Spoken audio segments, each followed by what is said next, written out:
தேவையில்லாத விஷயத்துக்கெல்லாம் நம்ம ரியாக்ட் பண்ணிக்கிட்டு வேணாம்ப்பா. யாவும் தேவன் கை பொம்மைகள்.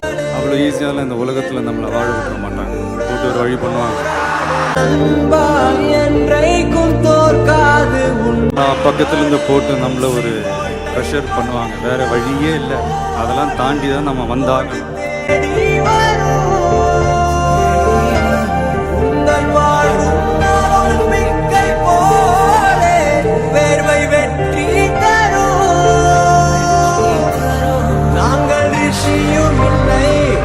வண்டியில் ஏறி நினச்ச இடத்துக்கு போக முடியாது. நமக்கான ட்ரெயின் வரணும்னா நாம் கொஞ்ச நேரம் பிளாட்ஃபார்மில் நின்று தான் ஆகும்.